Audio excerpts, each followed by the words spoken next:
Perhatian. Konten ini mengandung konsep esensi ilahiyah yang membutuhkan aspek pemahaman mendalam, yang kemungkinan hanya dapat diakses dengan keterbukaan hati dan pikiran, untuk mencapai tingkat pencerahan dan kesadaran yang lebih tinggi. Tapi yang perlu kita sadari tadi, benturan belief memang. Itu tidak sederhana. Makanya saya selalu menyarankan kalau mau beragama ya beragama secara total, nggak usah macam-macam. Kalau mau belajar sesuatu ya total, itu jangan dibentur-benturkan karena bahaya. Belief itu kan bahaya. Yang satu pihak itu saya meyakini sesuatu A gitu, jalan ke timur, yang satu pihak ini saya meyakini ada jalan ke barat, itu kan benturan. Dan itu makanya yuk pilih salah satu, kita mau ngapain, karena dalam hidup itu kan harus ada belief.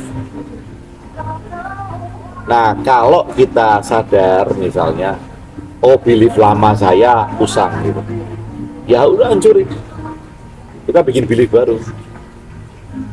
Kalau orang Jawa itu kan bilang nek wedi aja wani-wani, nek wangi aja wedi-wedi. Kalau berani ya jangan takut, kalau takut ya jangan berani-berani. Totalitas. Kalau mau main aman, kalau mau babak belur ya good gitu ya. Oh iya, totalitas. Saya pulang dari retret meditasi itu, saya bilang sama suami, babak belur is good. Ya karena totalitas. Karena udah nggak ya udah aja gitu, babak belur ya nggak apa-apa. Iya, Jadi bentrokan apa segala macam, ya udah dihadapin aja. Betul. Memang enak sih jadi. Padahal orang yang dalam masa pencarian belief itu kan mestinya merangkum ya, kayak panjenengan dulunya mungkin di masa muda sampai sekarang kan rangkuman pengetahuan yang didapatkan bermacam-macam. Sebenarnya di situ kan akan menentukan pilihannya gitu. Semua kan pencari sebenarnya, mencari hal-hal yang baru gitu kan. Nah, di situ mestinya juga dulunya pernah terjadi benturan untuk menentukan pilihannya yang tepat yang mana. Iya. Juga dialami juga oleh panjenengannya. Iya. Karena kan perjalanan hidupnya kan mesti panjang untuk mendapatkan banyak pengetahuan yang ada di dunia. Iya, ya semua orang mengalami itu karena dalam satu fase-fase tertentu kan akan terjadi benturan belief kan. Satu fase remaja saya meyakini apa gitu. Kemudian beranjak dewasa ada pengetahuan baru yang itu bertentangan dengan pengetahuan saat remaja. Lah ini kan pasti terjadi benturan ya. Hanya yang membedakan itu fase benturan ini bagi setiap orang kan berbeda-beda. Kalau dalam bahasa remaja sekarang, quarter life crisis itu masanya beda-beda. Ada yang bisa menyelesaikan dalam waktu 1 tahun, ada yang 6 bulan, tapi ada yang berlarut-larut gitu. Nah yang berlarut-larut kan karena dia tidak menemukan lingkungan yang tepat, atau malah lingkungan yang meyakinkan dia tentang halusinasi tertentu, tentang belief, karena penemuan-penemuan itu yang nggak tepat.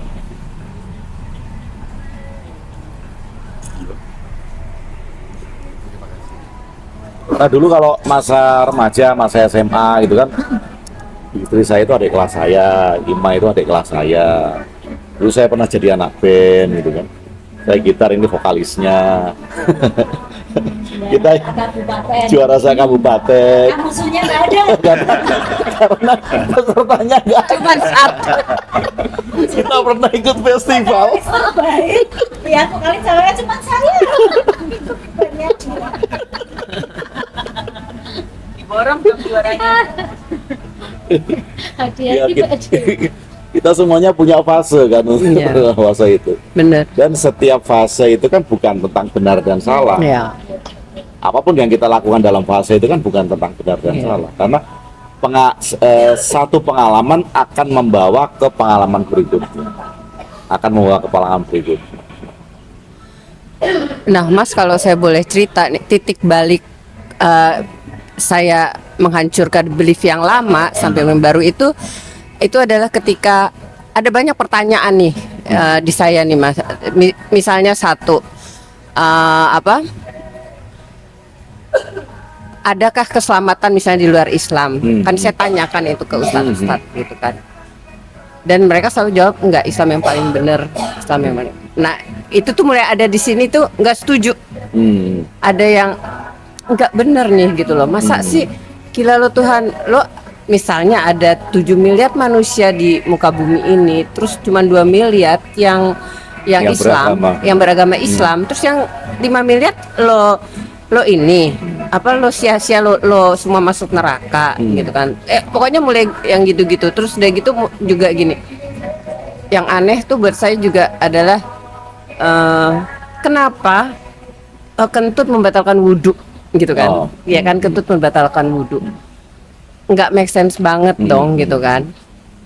Jadi saya waktu itu biarin aja. Saya sholat juga mau kentut mau apa sih. Lah buktinya juga nggak kenapa-napa gitu kan.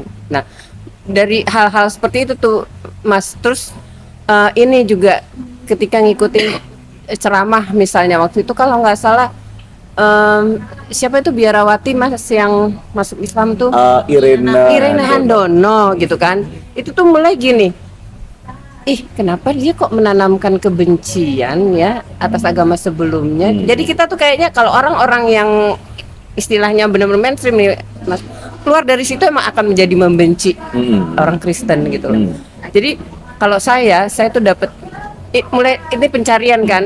Ini saya nggak suka nih Islam yang maksudnya yang seperti yang ini. Jadi ya terus mencari gitu kan. Ya kalau boleh dibilang dulu juga saya ya ampun semua sholat apa yang nggak dikerjain. Qobliyah Ba'diyah semua dikerjain. Baca Quran udah khatam berapa kali udah dikatam-katamin gitu loh Mas. Jadi buat saya ketika itu ya ampun gitu tuh sampai akhirnya ya bisa berbicara kitab suci misalnya terus apa itu adalah masih buatan orang. Saya sih masih mulai mengkritisi maksudnya cerita-cerita di itu. Udah boleh itu makanya ketika berjalan terus kemudian sampai ke Mas Agung itu saya sudah melepas Tuhan itu Mas. Semua segala macam. Jadi saya tinggal konfirmasi dan puncaknya adalah ketika Mas menjelaskan tentang syahadat. Karena dari dulu saya itu bertanya syahadat ini apa maksudnya. Ketika itu dapat jawabannya di bukunya Mas Agung, aduh ini dia gitu loh. Jadi emang titik baliknya itu ya kalau buat saya itu memang ketika pikiran ini kita lebih mau nggak nelen bulat-bulat lah istilahnya Mas gitu mengkritisi pikiran sendiri ya gitu kalau saya ya Mas ya gitu. Dan itu merupakan satu fase yang tepat ketika kita berani mengkritisi pikiran sendiri. Nah, ketidaktepatan orang-orang ini kan ketika dia bilang berpikir kritis, dia mengkritisi pikiran orang lain. Iya. Kayak kemarin, Pak Agung itu selalu mengedepankan berpikir kritis. Sekarang saya akan meniru Pak Agung. Saya akan kritisi Pak Agung. Kan ada yang gitu ya kemarin itu ada yang gitu kan. Jadi saya akan kritisi pemikiran Pak Agung gitu kan. Ya saya tanya, loh kapan saya mengkritisi pemikiran orang lain? Saya itu mengkritisi pikiran saya sendiri. Jadi konten-konten yang saya buat, buku-buku yang saya buat kan bukan mengkritisi pikiran orang lain kan. Saya mengkritisi pikiran saya sendiri. Kenapa kok aku sholat misalnya? Kenapa kok aku berdoa? Itu yang saya kritisi kan pikiran saya sendiri. Saya tidak pernah membantah pikiran orang lain. Orang lain punya pendapat, saya nggak pernah bantah. Saya mengkritisi pikiran saya tentang satu jalan yang pernah saya alami dan itu saya pertanyakan. Kalau perkara orang punya pendapat itu pendapat dia kok sah-sah aja. Benar. Dan satu pendapat kan nggak bisa dikatakan itu salah atau benar pendapatnya orang. Masing-masing punya kebenarannya ya Mas. Apakah seperti kayak saya juga tahu perjalanan Mas Agung terus mungkin juga teman-teman. Apakah itu kita yang dibilang mengalami evolusi berpikir Mas? Pikiran itu ya. Betul. Kita mengalami evolusi pikirannya. Dan kebanyakan hampir di semua agama itu kan membonsai evolusi pikiran. Oh iya benar. Membonsai. Istilahnya dikedik-kedik. Iya benar. Dikedilkan. Membonsai dikedilkan karena kan sudah dilarang kan, jangan berpikir ini nanti temannya setan. Sementara ayat-ayat Al-Quran sendiri banyak banget ya. Tidakkah kamu berpikir? Gunakanlah pikiranmu. Paradoks jadi. Iya. Pak, nyambung ke Mbak Lisa tadi Pak. Lah tapi di alasih Oh, iya. kalau sudah dipegang tapi ditaruh ke bawah. Ini Pak mau ini. Jadi penasaran saya Pak. Ini Mbak Lisa tadi tentang pertumbuhan evolusi ya Pak ya.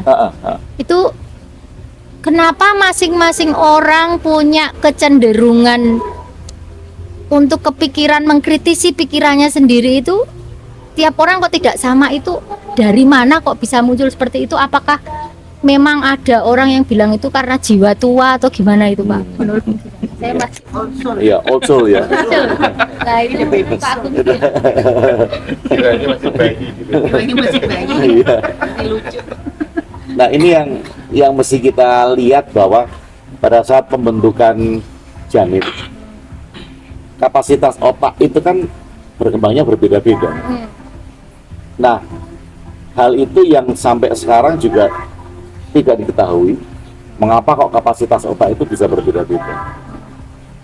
Apakah karena ada satu zat atau satu unsur yang nggak sama itu jumlahnya atau apanya itu kan kita nggak tahu. Tetapi yang jelas bahwa perkembangan kapasitas itu berbeda-beda. Nah, ketika itu berbeda, maka selnya juga berbeda. Cara proses atau memproses sebuah pikiran berbeda. Menganalogikan atau berlogikanya juga berbeda.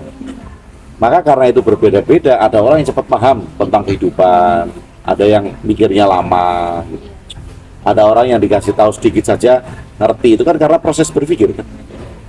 Nah, ketika proses berpikir terjadi, itu lalu kemudian kalau tadi kapasitasnya yang dari luar ditentukan oleh lingkungan, oleh orang tua ngajak kita dari kecil berpikir itu, ngajak mikir apa enggak sih? Kan kita nggak pernah ditanya, enak sebenarnya Tuhan itu ada enggak sih? Kan nggak pernah kan?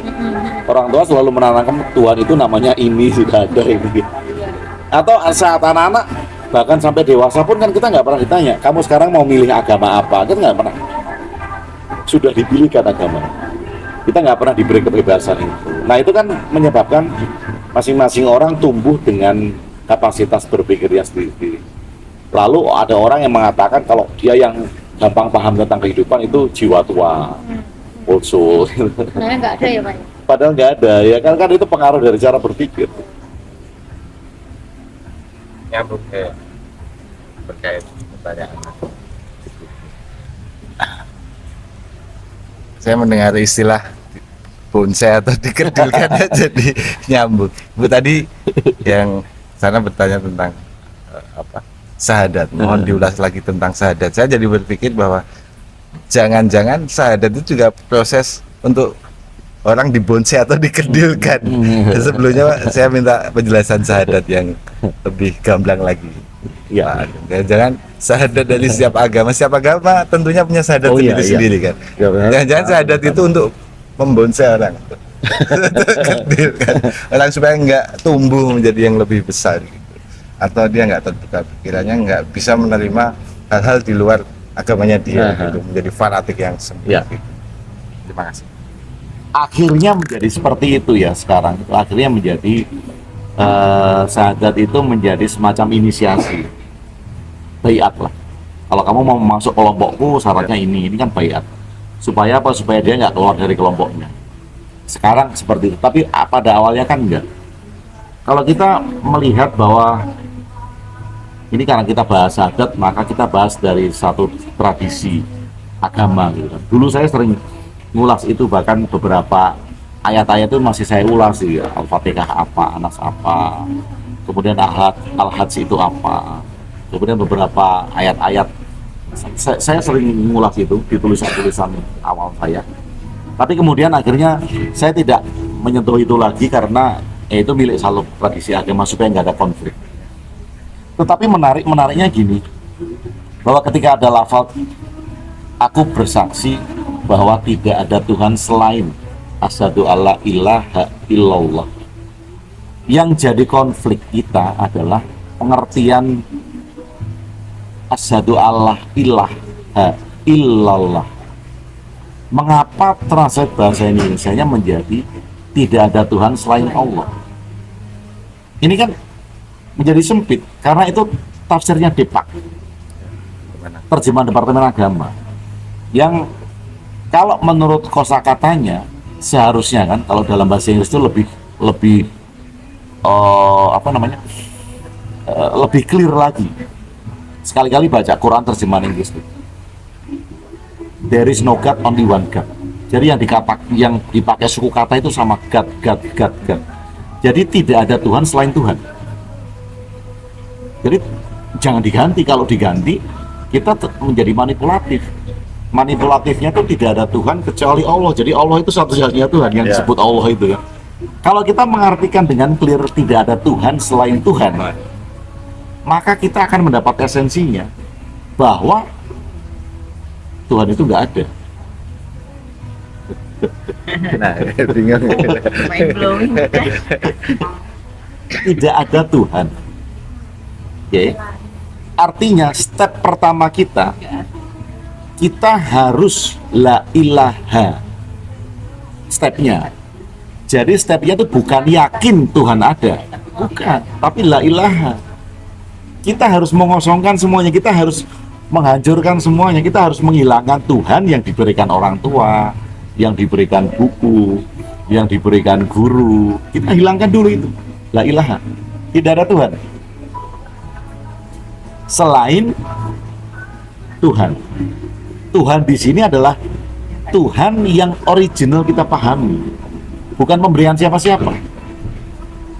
Nah, kita sudah bisa melahirkan Tuhan ini belum ini? Atau jangan-jangan Tuhan yang kita pahami ini masih pinjaman, masih orang tua yang bisikin saya bayi saat adzan gitu.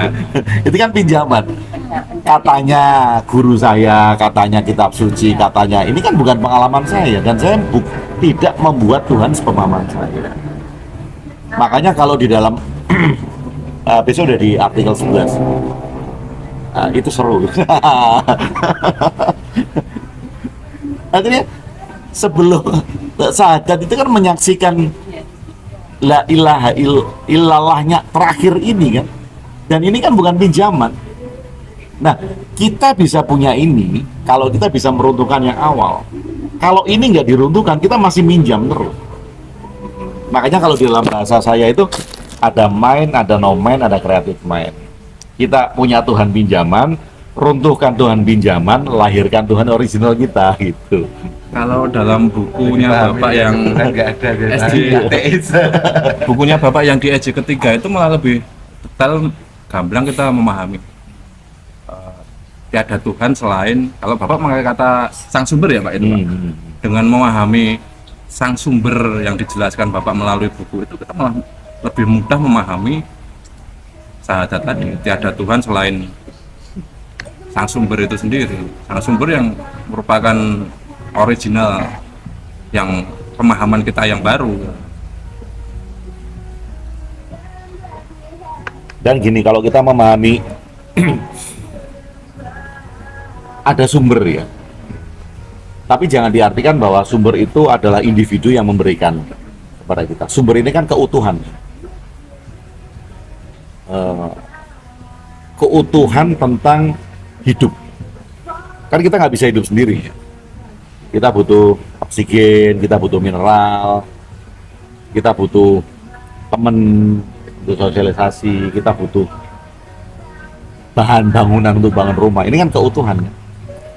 Nah, kalau kita bisa memahami bahwa Tuhan itu adalah integritas, keutuhan ini. Makanya dalam kitab disebut kami ya Pak. Disebut kami, dan itu yang disebut saya melihat Tuhan di mana-mana. Karena itu keutuhan. Nah, kalau kita masih berpikir bahwa Tuhan itu objek, dan di mana-mana saya melihat Tuhan, pasti akan, oh iya saya melihat Tuhan di sini. Oh iya saya melihat Tuhan di sini. Itu. Manifestasinya bisa kita lihat. Nah, kalau kita masih bilang manifestasi, berarti itu kan ada Tuhan yang memanifestasikan sesuatu.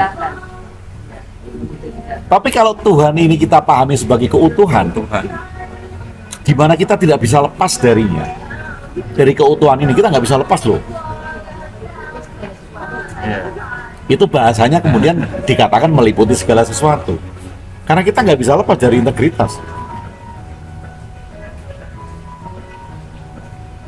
Kita mau melepaskan diri dari oksigen ya nggak bisa. Kita mau melepaskan dari mineral, kita nggak makan ya nggak bisa. Kita mau melepaskan dari pasir buat bahan bangunan nggak bisa. Mau tinggal di hutan pun kita perlu kayu buat bangun rumah gitu. Integrity gitu. Ya, satu Ya, itu contoh keutuhan. satu contoh kalau kita mau mendatangkan satu makanan ini kan butuhkan peran bermiliar-miliar peran ya Pak itu Pak. Iya. Dan itulah yang disebut keutuhan. Makanya saya selalu kalau ditanya Tuhan itu ada tidak, saya selalu bilang tidak ada. Karena pemahaman orang adalah objek. Saya selalu bilang tidak ada. Yang dipercaya Bapak apa Pak? Keutuhan. Kita ini menjadi satu yang utuh kan di alam semesta ini, nggak bisa dipisah-pisahin. Sekarang yang jadi bingung tuh doanya itu loh sekarang. Untuk apa berdoa? Gitu? Doa. Itu apa berdoa? Saya itu cuma untuk saya sendiri dulu Pak. Saya tuh jadi konsepnya jadi kayak la ilaha illa ana. Itu kan kalau udah diganti kalimatnya. Jadi saya nganu sendiri gitu. Jadi afirmasi mau ngapain tak. Tapi ya kadang masih nyebut Allah sih saya. Tapi ini ya Pak, pemahaman seseorang tentang dirinya sendiri pun tidak penuh mungkin ya. Karena menyebutkan tadi pemahaman seseorang tentang dirinya sendiri mungkin tidak utuh ya. Kalau tubuh ada 5, yang pertama tubuh fisik gitu, kita pun tidak bisa memahami sepenuhnya tubuh fisik dengan anatomi tubuh yang sangat lengkap. Iya. Kita minum jeruk, terus jeruknya kemana, nutrisi apa yang diambil, ampas mana yang dibuang, mana yang jadi apa, jadi urin, mana yang jadi keringat, kita tidak paham. Beralih ke tubuh energi kita yang seperti apa kita nggak sangat paham detail. Iya. Setelah itu tubuh mind yang seperti apa itu yang mungkin mencoba dengan ini ya, bangun supaya kita menyadari tubuh kita secara utuh. Saya pengen mohon penjelasan tentang tubuh yang fisik, mind, intelijensia itu pemahaman seperti apa, terus satu spiritual seperti apa, supaya kita sedikit bisa memahami 5 bagian tubuh yang ada di diri kita, tubuh fisik, tubuh energi, tubuh mind, intelijensia ya, sama spiritual. Seperti apa itu yang bisa dipahami dengan mudah di bagian diri kita. Terima kasih. Iya. Jadi kita mulai dari sini. Kita mulai dari pada saat kita hidup sekarang ini. Kemudian saya bisa berbuat sesuatu. Saya punya tenaga. Karena saya bisa berjalan, saya bisa bicara gitu. Saya punya energi. Nah, kita perlu energi. Nah, kalau kemudian fokus saya di dalam hidup itu membesarkan energi saya jadi makin kuat. Saya bisa jalan kaki selama berjam-jam ya, di samping fisik itu kan ditunjang oleh energi. Saya melekat dengan kekuatan. Itu tubuh energi. Saya melekat dengan kekuatan. Oke, kalau saya melekat dengan kekuatan, akhirnya pada saat saya harus melepaskan tubuh fisik, saya menganggap diri saya adalah energi itu, dan saya tidak akan bisa melepaskan tubuh fisik saya pada saat sel-selnya sudah mati. Saya mungkin kurus kering, sudah nggak bisa apa-apa, orang menganggap tersiksa gitu, karena saya tidak bisa melepaskan dengan mudah tubuh saya yang seharusnya umurnya sudah habis, karena saya terikat dengan tubuh energi. Tubuh energi ini nggak bisa melepaskan fisik, daya nggak bisa melepaskan fisik. Itu energi. Kemudian pada saat hidup, ketika saya mendewakan pikiran saya sering bervisualisasi untuk saya wujudkan. Ada konsentrasi ya, kekuatan pikiran dengan konsentrasi yang selalu saya latih gitu. Kan pikiran saya jadi kuat. Nah, ketika pikiran saya menjadi kuat, proyeksi-proyeksi sangat mudah kita ciptakan. Nah, di sana juga mengikat. Pada saat fisik saya seharusnya sudah nggak ada lagi, bukan hanya energi, tapi pikiran juga melekat. Nah, intelijensia itu adalah rasa universal. Itu yang termasuk di intelijensia itu rasa bahagia, rasa senang, rasa sesuatu yang meluap, itu termasuk intelijensia. Nah, itu pun menjadi bagian dari dimensi kita, kan rasa itu. Nah, bila kita mengidentifikasi kita sebagai rasa itu, dan kita mencari terus, aku pengen bahagia terus karena aku pernah merasakan bahagia, kan kita terikat dengan intelijensia. Itu juga mengikat. Nah, spiritual itu merupakan satu dimensi yang tidak bisa kita definisikan dengan bagian-bagian tadi. Bagian yang sampai sekarang belum kita ketahui. Karena kita masih harus fair ya, masih harus jujur bahwa kita baru tahu 5% dari kehidupan di alam semesta, termasuk kita. 5%. 95% kan masih nggak diketahui. Hal-hal yang kita ketahui, dari hidup, dari alam, hanya 5%. Bahkan kita kalau bicara tentang tubuh, kayak tadi anatominya nggak tahu jelas kita. Belum. Kalau kita pun bicara tentang skema pelepasan tadi kan, kita mesti harus menyisikan. Kalau saya menyebut itu adalah tubuh spiritual, itu tubuh yang nggak kita ketahui. Gitu ya. Tubuh spiritual nggak bisa dijelaskan. Kita nggak tahu. Bahkan bukan tidak bisa dijelaskan. Kita nggak tahu saat ini. Mungkin 100 tahun lagi ditemukan. Oh ternyata ada lapisan ke-6, ke-7. Sangat mungkin. Karena ini bagian yang saat ini tuh belum diketahui. Kita baru tahu 5% dari 95%. 5% itu 95% itu kalau di sains itu kan dark matter sama energy matter. Masih dikategorikan sebagai dark matter dan energy matter. Dark energy dan energy matter. Nah 5% kita baru 5%. Makanya kalau aku mungkin nggak ada lapisan-lapisan yang lain, ya mungkin aja suatu saat mungkin akan ditemukan lagi. Karena dulu waktu kita SMP pelajaran fisika itu kan partikel terkecil adalah atom. Kemudian ternyata di dalam atom ada elektron, ada proton, ada neutron. Sekarang kuat. Nah, nanti kan akan ditemukan lagi kan, dan itu kan nggak habis-habis. Partikel terkecil temukan lagi, dan itu nggak habis-habis. Terkait skema pelepasan tadi Pak, berarti latihan-latihan yang Bapak ajarkan melalui kopdar dengan mengambil jarak dengan pikiran itu untuk membypass kemelekatan saat melewati tubuh itu ya? Iya. Untuk melatih kita supaya kita tidak melekat dengan salah satu itu.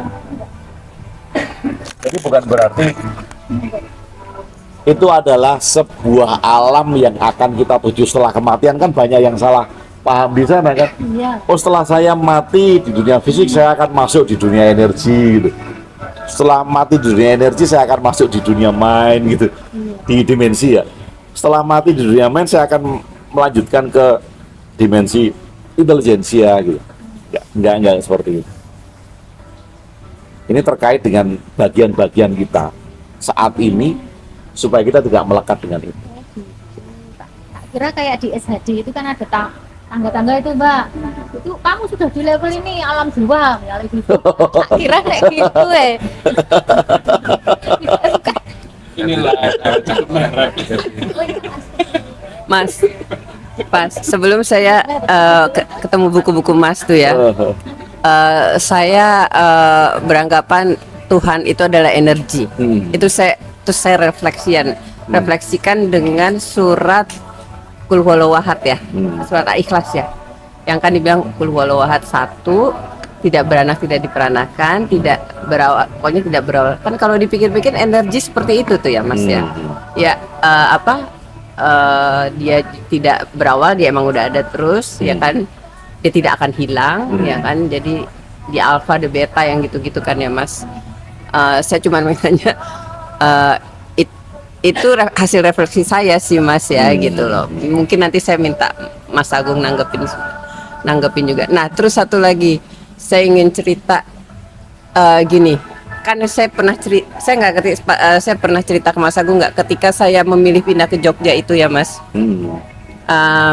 Kan ada 3 tempat, pokoknya akhirnya Jogja ini itu saya istilahnya apa ya, di sini tuh apa itu nih Mas Indri, saya tuh ketika lagi duduk sendiri terus istilahnya ke dalam nanya Jogja kah yang gini-gini. Itu tuh tiba-tiba tuh saya dapet rasa yang nggak ngerti Mas, meluap-luap gitu. Saya ngerasa bahwa saya telah memiliki Jogja, tapi belakangan saya mikir tidak, Jogja yang memilih saya karena dia yang memberikan saya kayak frekuensi atau vibe gitu loh Mas. Saya minta tanggapannya Mas Agung. Oke, yang pertama tentang energi ya. Banyak orang yang menganggap bahwa atom, oke lah, Tuhan itu adalah energi karena ada di mana-mana. Iya. Benarkah energi ada di mana-mana? Pertanyaannya gitu. Iya. Oke. Sekarang pertanyaan reflektif kita. Di sini ada energi nggak? Ada kan? Ada. Kenapa? Karena ada ruang. Iya. Ada waktu. Iya. Oke. Oh, ruangnya di mana-mana di seluruh alam semesta. Oke. Seluruh alam semesta itu ada, ini adalah ruang. Iya. Oh, ada waktu. Kemudian ada energi. Pertanyaan saya, kalau ada ruang, ada waktu, tapi nggak ada peristiwa, ada energi nggak? Ada ruang, ada waktu. Nggak ada peristiwa. Tapi nggak ada peristiwa. Saya belum ngerti contohnya deh Mas. Oke. Ini ada ruang nih. Iya. Oh, kafe Taman Sari, ini kan ruang. Iya. Kemudian waktunya malam hari ini, Iya. nggak ada peristiwanya. Kita nggak ngopi di sini. Iya. Nggak ada peristiwa penjual kopi, tidak ada peristiwa kita ngobrol gitu. Tercipta nggak semua ini? Peristiwanya sih tidak akan tercipta ya. Ya, kalau nggak ada peristiwa gitu. Kalau tadi kan karena yang sering dianalogikan kan, energinya tetap ada Mas. bagaimana kita bisa mengatakan bahwa energinya tetap ada kalau kita tidak pernah mengidentifikasi peristiwanya adalah ada di ruang ini. Ada kehadiran kita gitu maksudnya Pak. Iya, peristiwanya itu. Kita hadir di ruangan dan menyaksikan peristiwa. Jadi energi itu ada karena masih ada peristiwa. Ruang dan waktu Iya. itu ada karena ada peristiwa. Iya, iya, iya. Nah, kalau analoginya hanya energi itu ada di mana-mana di seluruh alam semesta, ini kan hanya asumsi kita. Iya. Kalau ruangnya adalah alam semesta, misal di mana-mana, waktunya adalah saat ini gitu. Iya. Kemudian nggak ada peristiwa, kan semua ini menjadi nggak ada. Dan energi pun nggak ada. Oh. Kan syaratnya terjadi sebuah kehidupan ini kan karena ada ruang, Iya, ada waktu, ada peristiwa, ada iya. peristiwa. Nah, dengan kehilangan peristiwa, konsep energi ada di mana-mana itu kan terbantahkan, gugur. Kalau nggak ada peristiwa, kita nggak bisa menyebut segala sesuatu karena nggak ada peristiwanya. Nah, kalau Tuhan kita analogikan energi, Tuhan gugur di konsep itu. Nah, sekali lagi kalau kita melihat keutuhan, Iya. peristiwa, ruang, dan waktu ini keutuhan. Iya. Oke. Hanya ruang dan waktu kehidupan nggak ada. Apa? Ya. Sip. Dan akhirnya kalau kemudian kita bisa melihat ini keutuhan, oke lah kita sebut itu Tuhan. Tuhan. Maka kita menghargai semua, kita menghargai peristiwa, kita menghargai ruang, kita menghargai waktu. Baik itu baik buruk, Iya, jahat dan iya, baik. iya, semua. Iya. Semua diterima dengan Makanya kalau dualitasnya, dengan dualitasnya. Dari sisi cara pandang ini, kemudian pertanyaannya ditanyakan lagi, Pak Agung, Tuhan itu ada nggak? Ada. Iya. Karena keutuhan itu. Karena keutuhan kan. Tapi untuk mengatakan ada, kita mesti ada, harus ya. lewat la Lewat ilaha. tidak ada. Iya, iya. Kalau di Zen itu kan salah satu koannya menarik kan. Awalnya itu gunung adalah gunung. Kalau kita sering baca koan-koan Zen, gunung adalah gunung. Kemudian gunung bukanlah gunung. Tapi akhirnya menjadi gunung adalah gunung. Tapi bukan gunung yang di awal. Iya, Tapi benar, gunung ini adalah bukan gunung yang di awal. Iya. Diulangi Pak, yang ini Pak, yang gunung-gunung Pak. Ya sama dengan Tuhan yang tadi. Iya. Sama Kalau belum analoginya itu dengan belum Tuhan yang tadi. Pokoknya udah panjang gitu. Awalnya adalah Tuhan. Ternyata bukan Tuhan. Oh. Tapi setelah menapaki lagi, Namanya lagi karena jadi. Oh, itu Individual, Tuhan. iya. Tahu bukan Tuhan karena dari awal. pertemuan itu, Iya, bukan karena iya. pertemuan dengan kita. Betul, betul. Koan itu kan jadi semacam filosofi gitu. Iya. Kalau Jawa itu juga punya banyak koan Iya. ya, filosofi kayak Koan Pak apa? koan, K-O-A-N, K-O-A-N, bukan peribahasa ya, Kata-kata apa ya? kata-kata refleksi yang tidak harus kita artikan. Iya, iya. Kayak golek ono susuing angin, Iya. golek ono tapaking kuntul anglayang. Yang Oh itu. Kan nggak ada, kalau kita cari ya nggak ada orang kuntul kok ada tapaking kan nggak ada. Ya awalnya itu kita menapak dengan meyakini sesuatu, gunung itu adalah gunung kan. Iya. Tuhan itu ada karena kita diberitahu oleh orang tua. Iya. Tuhan itu ada. Kita membaca buku bahwa Tuhan itu ada. Kita dikatakan oleh guru agama bahwa Tuhan itu ada. Dalam perjalanannya ya pengetahuan pinjaman-pinjaman itu harus kita hancurkan menjadi gunung bukanlah gunung. Iya. Nah, kalau orang berproses dan berhenti di situ, maka kemudian dia menjadi orang yang menafikan semua teori keyakinan. Kalau berhentinya di situ, berhenti di gunung tidak ada, Tidak. gunung bukanlah gunung. Jadi dia akan menganggap bahwa Tuhan itu tidak ada, semua tidak ada. Melangkah lagi sedikit aja, Belum sehingga selesai, menjadi gunung adalah gunung. Belum selesai, Itu ya. belum selesai.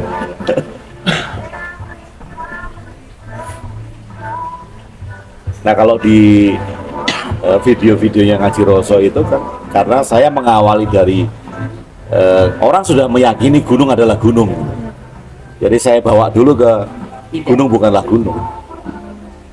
Supaya apa? Supaya kita berkecamuk. Kalau nggak ada dinamika kita nggak akan berjalan. Iya. Makanya Udah dengan puas lantang aja di Pak Dulu situ. selalu ngomong Tuhan itu nggak ada. Nah, orang yang baru mendengarnya kan langsung nggak ada. Kalau berhenti di situ ya dianggapnya Mas Agung ateis. Kalau orang anu Iya langsung kan? nggak mau dengerin Mbak. Iya. Nek, saya malah penasaran. Kok dibilang gitu ya.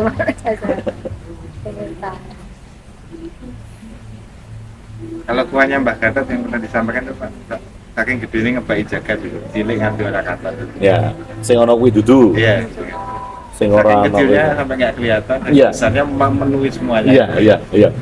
Dan itu menjadi bahan reflektif yang sederhana loh sebetulnya. Kalau kita Nggak bisa jangkau kita gitu, ya, saking kecilnya nggak Iya. kelihatan gitu. karena itu utuh kan kita nggak bisa melihat kan, karena bukan bagian-bagian tertentu. Maka kemudian diibaratkan kalau saking kecilnya ya nggak kelihatan, saking besarnya itu memenuhi alam raya gitu. Karena nggak ada tempat lagi. Nah kalau kita memahami bahwa semua ini adalah saling terhubung dan ini adalah utuh, ya semuanya penuh dengan itu. Makanya kalau kemudian berpikirnya pendek, oh ternyata yang memenuhi ini adalah energi loh. Kita menganggap yang memenuhi energi gitu. Stop gitu ya.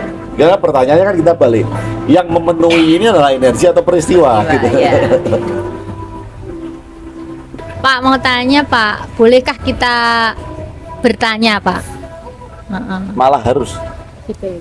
Jadi sebenarnya itu salah satu teknik meditasi juga ya, yang dipopulerkan oleh Krishnamurti, Jiddu Krishnamurti. Pelatihannya teknik meditasinya Jiddu selain Vipassana, dia kan memperhatikan pikiran, termasuk pertanyaan. Jadi apapun yang kita anggap itu sebagai pertanyaan dalam hidup, itu harus kita tanyakan, entah terhadap diri kita sendiri atau orang lain. Perkara itu dijawab atau tidak, urusan nanti. Karena dengan bertanya kita melatih kita mempertanyakan sesuatu yang tadinya kita pendam. Nah lama-lama kita akan terarah dengan sendirinya dengan pertanyaan-pertanyaan yang berkualitas. Nah kalau teman-teman, saya banyak melihat komen di YouTube-nya Ngaji Roso bahwa Mas Hendra itu kualitas pertanyaannya sudah mulai bagus, sudah bagus itu daripada dulu. Dari awal-awal deh. Iya dari awal. Ini Sudah Pak, bagus. tambah lagi Pak. Ada yang bilang gini Pak, sering-seringlah kamu itu bertanya gitu. Karena apa? Karena sebenarnya jawaban itu sudah ada dalam diri kita. Kenapa sudah ada dalam diri kita? Karena setiap sel kita itu sudah terhubung dengan kecerdasan semesta yang tanpa batas. Apakah seperti itu, Pak? Tapi ternyata kadang-kadang saya gini, pengen bertanya, tiba-tiba video Bapak, kemudian kok jawabannya sudah dijawab ya? Gitu kadang-kala sudah gitu. Apa itu termasuk ya? Sudah alam itu kayak nyambungkan sendiri gitu loh, Pak. Ini yang mesti kita rekonstruksi ya dengan terminologi bahwa alam itu sudah menjawab, alam itu sudah mengarahkan gitu kan. Karena apa yang kita sebut alam ini kan hanya pengganti kata Tuhan. Karena kita merasa orang spiritual, maka mengganti Tuhan itu dengan alam semesta. Bahasanya bukan Tuhan memberiku rezeki, bukan. Sekarang bahasanya alam semesta memberiku rezeki gitu. Karena geser nama. Bahkan ada yang bukan alam semesta, Popo Bumi, Bu Pertiwi gitu. Ini kan nama-nama yang hanya kita geser. Nah, ini yang mesti harus kita refleksikan dulu. Apakah penggunaan kata alam semesta itu pengganti Tuhan ini? Sehingga alam semesta sudah mengatur, alam semesta sudah mengarahkan. Kayak tadi kalau kemudian saya bertanya, tiba-tiba ada jawabannya, oh berarti alam semesta sudah memberitahu gitu. Apakah mekanismenya seperti itu? Ini kan masih harus kita tanyakan pada diri kita sendiri. Kemudian apakah di setiap sel kita ini sudah terhubung dengan orang menyebut itu akashic record, perpustakaan alam semesta gitu. Keren istilahnya kan, akashic record.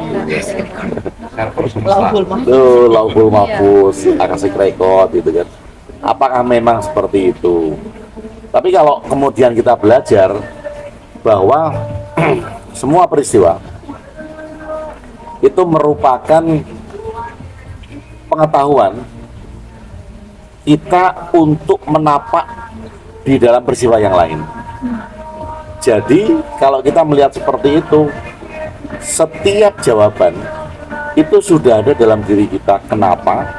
Karena kita tidak akan pernah bisa bertanya apabila kita nggak tahu jawabannya. Kita nggak akan pernah bertanya kalau kita nggak tahu jawabannya. Gitu ya. Ya itu sama dengan ini ya. Kamu sebenarnya bedai apa tekon ya? Iya. Bedai itu kan kita sudah tahu jawabannya. Kayak guru gitu. Bertanya tapi dia bedai muridnya kan. Karena dia tahu jawabannya. Ya. Dan hampir semua pertanyaan itu merupakan konfirmasi. Saya sebenarnya sudah tahu. Sudah tahu ya. Saya bertanya agar saya menguatkan saya. Itu kan artinya validasi. Artinya kan sebenarnya kita sudah tahu. Ya kita bisa bertanya kan karena kita tahu.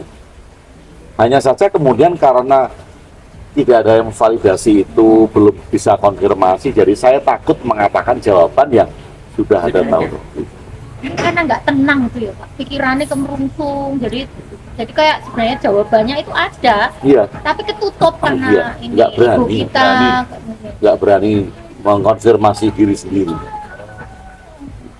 Itu yang jenengan katakan di video prolog mungkin ya Pak, bahwa kalau guru di guru pengetahuan hanya selalu memberikan jawaban, tapi kalau di guru kehidupan sampai kita nggak bisa bertanya lagi. Iya.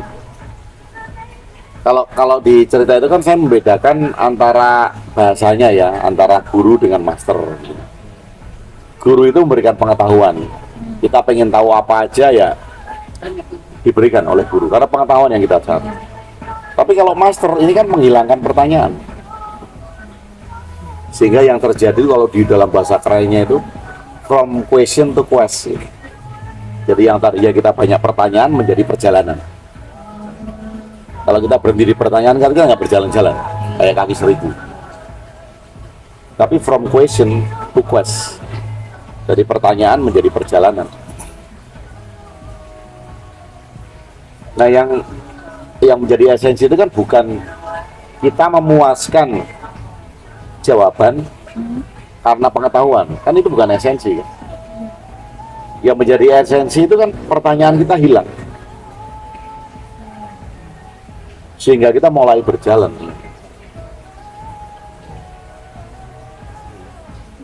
Latihan kapan sebelah gue gitu ya? Iya. Tetapi selama ada pertanyaan itu mesti harus kita habiskan sampai dia habis sendiri.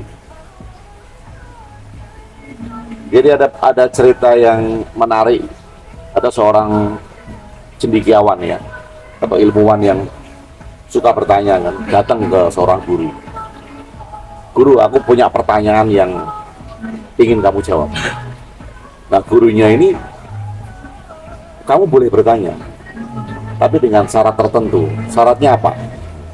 Syaratnya ikut denganku dulu di sini, di Padepokan ini. Kita jalani kehidupan bareng-bareng selama 1 tahun. Setelah itu kamu boleh bertanya apa saja. Ya akhirnya dia ngikutin syarat itu kan, karena pengen pertanyaannya itu bisa dijawab oleh gurunya. Dia mau ngetes gurunya itu. Setahun kemudian diingatkan oleh gurunya setahun kemudian, muridku datang ke sini, kan ini sudah setahun, kamu mau tanya apa? Semua pertanyaan sudah terjawab dengan sendiri. Dan saya nggak perlu bertanya lagi. Kan perjalanan itu tadi. Iya. Seperti kisah ini mungkin ya, Nabi Musa sama Nabi Khidir ya. Gak usah banyak tanya, ikutin Iya, aja gitu. iya, iya. Tapi kemudian kan banyak yang mengira bahwa kalau cerita Musa sama Khidir itu kan akhirnya ceritanya Khidir itu adalah tahu sak durunge minarah gitu kan. Diambilnya dari sana kan. Padahal cerita itu kalau kita lihat secara jernih kan memperlihatkan pergolakan pikiran ya. Dialog aku dan saya tuh. Iya, dialog aku dengan saya. Setiap kali kita mau melakukan, Musa itu kan berdialog dengan Khidir dalam diri saya. Kenapa saya minum gula? Kata Musa ini, gula kan nggak bagus. Khidir kan bilang kan, kalau mau minum aja. Kan dialog terus kan, di dalam seluruh kehidupan kita kan Musa sama Khidir nggak pernah hilang.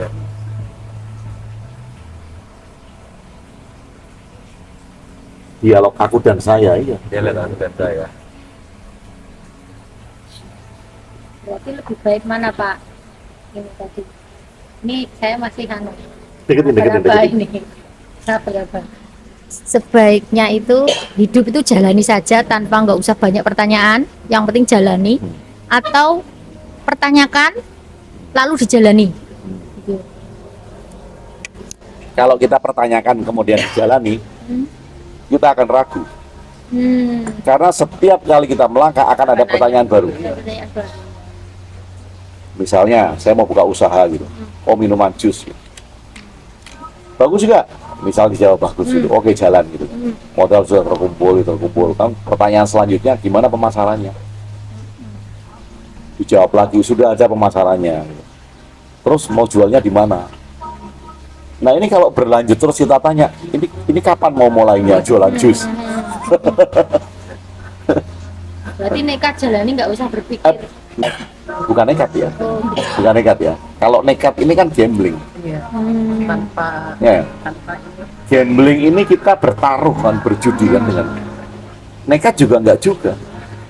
Kalau kita nekat, kita nggak pernah punya rencana kan itu, sehingga kita tidak pernah tahu apakah yang saya lakukan ini tepat atau tidak. Kalau nekat kan. Nah, evaluasi itu terjadi setelah sesuatu itu kita jalankan. Ya kita evaluasi lagi sesuai dengan planning awal. Tapi kalau kita tidak pernah melakukan itu di awal, ya nggak jalan-jalan ya. Tanya terus, ini untungnya piro itu, untungnya cuma sedikit, nggak jadi lagi. Cari lagi untungnya, nggak untung, nggak jadi lagi. Pak Agni udah jelasin kan. Kalau di teori manajemen kan plan do check action. Karena hanya selalu yang dipikirkan adalah target atau goal yang sudah dibuat plan gitu. Iya. Ya. Aku udah jelaskan dengan ternyata memang harus jalan. Saat ini hanya dipikirkan bukan targetnya, target 1 miliar kan mumpet dipikir, baik tapi ya jalan-jalan. Kalau ini Pak, mungkin mewakili pertanyaan ini.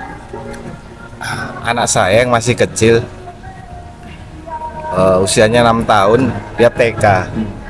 Karena di TK itu selalu diajarkan pendidikan agama, kisah-kisah tentang Nabi, Tuhan, kiamat, malaikat dan semuanya yang dia terima di sekolah. lantas dia pulang ke rumah tuh. Pertanyaan-pertanyaan itu dilontarkan ke ibunya. Apa benar toh bun, besok ini bumi itu meledak gitu ya kan? Kan ibunya jadi bingung. Allah itu di mana toh bun gitu. Pertanyaan itu enggak hanya sehari dia lontarkan ke ibunya, 2 hari, 3 hari, 4 hari, 5 hari itu. Allah itu di mana toh bun, Allah itu seperti apa toh bun. Nah, untuk menjawab pertanyaan yang tepat bahwa anak itu usianya masih sangat dini, sedangkan di dunia pendidikan dijelaskan dengan kisah-kisah Tuhan, Allah, Nabi dan sebagainya itu seperti apa. Ibunya sepertinya terjadi kebingungan, terus dilempar ke ayahnya juga. Aku juga bingung, yang lebih dekat itu sebenarnya ibunya. Mohon penjelasannya Pak, terima kasih. Konsol itu di dalam pertanyaan. Tapi itu bagus ya. Anak yang berani bertanya seperti itu kan bagus. Ada yang bagus itu sudah mulai berpikir kritis, nggak takut untuk mengungkapkan pendapat. Bagus. Nah, yang perlu kita cermati supaya kita nggak salah. Kenapa? Karena anak ini kan dalam masa perkembangan di mana dia belum bisa menyadari tanggung jawab dan konsekuensi. Anak. Jadi mau tidak mau, kalau dengan anak-anak karena mereka belum bisa menyadari tanggung jawab dan konsekuensi, maka kita mesti harus menciptakan mitos. Di video besok kalau tidak salah tentang musyawarah burung ya, saya bercerita tentang bukunya Fariduddin Attar tentang musyawarah burung. Ada sekelompok burung di desa yang desa itu kena musibah. Kemudian burung yang bijaksana atau guru burung itu kan bilang, musibah ini bisa kamu tangani wahai burung-burung muda, lakukan perjalanan melewati 7 lembah sehingga kamu bertemu dengan raja burung. Dan raja burung itulah yang akan memberikan sebuah ramuan untuk menyelesaikan wabah di desa ini. Akhirnya sekelompok pemuda ini mencari raja burung. Melewati lembah yang satu, teman-temannya gugur. Melewati lembah yang kedua, ada yang gugur lagi. Sampai melewati 7 lembah, akhirnya hanya tersisa beberapa burung. Datanglah dia di suatu kerajaan di situ. Kemudian dia masuk, nggak ada penjaganya. Masuk ke ruangan, nemuin kursi yang besar. Mereka berpikir, oh ini mungkin singgasana raja burung, arsinya burung. Gitu. Nanti raja burung itu akan datang ke sini dan bersabda. Lalu kemudian dia mendekati kursi itu dan di tengah kursi ada cermin, di mana dia melihat dirinya sendiri. Disitulah burung tercerahkan. Karena burung itu bertemu dengan raja burung. Dia pulang ke desanya dan dia bisa menyelesaikan wabah. Dia menemui si bijaksana. Aku sudah bertemu dengan raja burung. Burung bijaksana itu bilang, kamu harus membuat cerita ini yang sama kepada orang-orang muda agar dia bergerak untuk menemui raja burung. Menemui dirinya sendiri. Tetapi cerita mitos ini harus kita buat supaya orang bergerak. Makanya kadang kalau pada anak-anak kecil ada yang komen di YouTube, Pak Agung selalu mengatakan Tuhan tidak ada. Bagaimana kalau pengetahuan Tuhan tidak ada itu diterapkan dalam pendidikan di sekolah-sekolah dasar? Terus itu mau saya jawab ya, tapi akhirnya nggak jadi saya bahas di Telegram. Yang mau menerapkan di sekolah dasar tentang kayak gitu tuh ya siapa gitu. Atau kalau itu mau kita bawa ke dunia pendidikan pun yang mau bawa ya siapa gitu. Apakah saya kemudian mau membuat satu sistem pendidikan dengan hal-hal seperti itu? Kan ya enggak. Kan berkali-kali juga saya selalu ajak pada teman-teman kita hidup di Indonesia, di masyarakat mitologi, di mana kita masih mempercayai cerita mitos-mitos. Ya kita harus meng-create mitos itu supaya orang berjalan. Nah, ketika ada seorang anak yang belum bisa sadar tentang tanggung jawab dan konsekuensi, maka tanggung jawab sama konsekuensi ini kan harus datang dari perintah Tuhan. Kalau enggak, dia akan mencuri karena nggak tahu konsekuensinya. Ya mau nggak mau harus diciptakan mitos. Nanti kalau kamu nyuri, kamu dihukum oleh Tuhan. Karena belum tahu. menurunkan sama kayak yang orang tua kita lakukan sama kita dulu. Berbeda Pengertian cara. tentang dosa itu. Ya. Tapi anak saya yang kecil itu selalu ngejar terus. Ibunya kan menjawab ya Tuhan di hati. Hati kita kan kecil emang Tuhan muat. Iya kan masih kecil ya dia. Iya, Bisa memahami. Iya. Kulik terus gitu ibunya bertanya. Sampai bingung kan. Iya enggak puas Siapa? dengan jawaban. Waktu saya ngalami waktu anak saya kecil TKA. Iya TKA dia Saya kan selalu yang nganter jemput itu selalu saya. Masuk nih, masuk dia tanya, Mama, Tuhan itu seperti apa sih? Gitu kan. Mantap saya nih, belum sampai situ ilmunya. Lama terus dia bilangin, kayak kucing Mama, kan kayak batu Mama. Terus dia bilang, bukan, kayak kita manusia, bukan. Saya tuh lagi bingung gimana gitu untuk anak kecil gini ya. Terus saya cuman kasih analoginya gini. Agak atau angin, angin. Bisa dilihat nggak? Enggak. Tapi bisa dirasain nggak? Bisa, gitu. Aduh, karena masih ada Tuhan. Ya begitulah Tuhan. Nggak bisa kita lihat, tapi cuma bisa kita rasain. Iya. Untung dia nggak berlanjut dengan rasanya gimana Mama gitu kan. Kata dia, untung dia stop di situ tuh Pak. Jadi, masa aku jadi, oh ya udah stop sampai situ biar nanti kalau ini lagi, nah terus kan setelah dia besar nih Mas, dia ikut saya misalnya kelas tasawuf.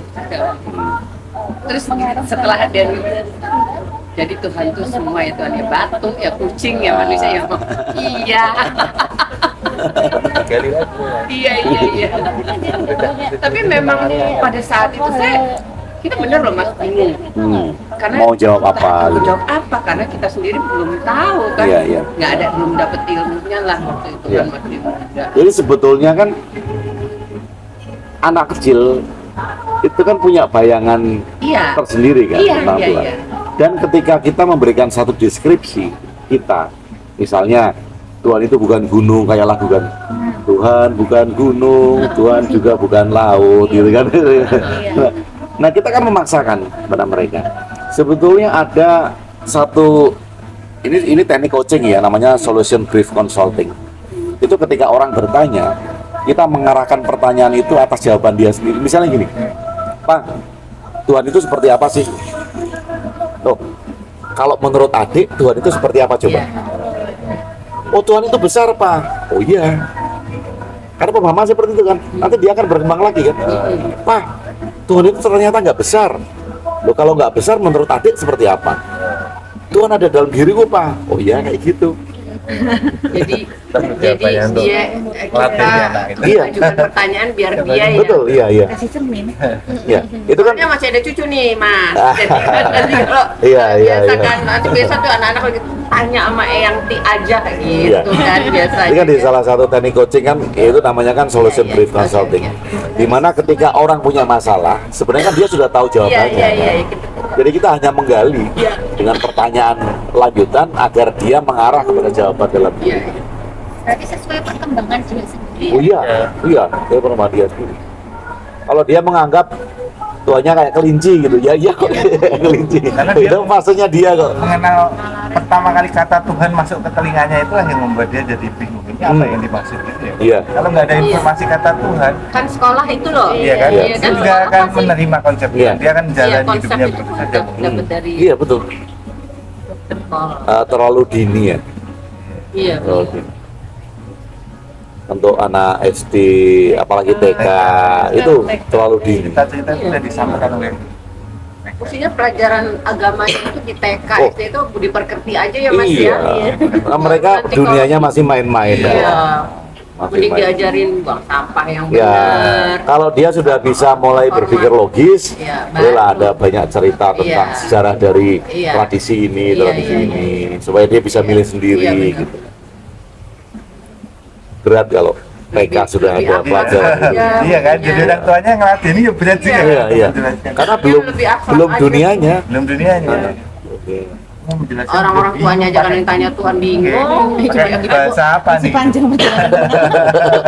Oh. Bahkan praktek aja udah dijeli. Iya, dan dijalin masalahnya. Iya. Anu Mas, hafalan itu. Iya, hafalan kan. Store ayat, hafalan. Ayat-ayat yang mesti udah dihafalin tuh loh. TK itu juga udah ada ajaran itu ya, manasik ya. Iya, manasik, bener. betul. Manasak haji. Apa? Perlunya itu diajarin coba dulu. Itu supaya membenci setan. Dia melempar-lemparin. Lemparin deh. Melatih kebencian. Atau kebencian. Iya. Dari kecil itu udah dilatih membenci.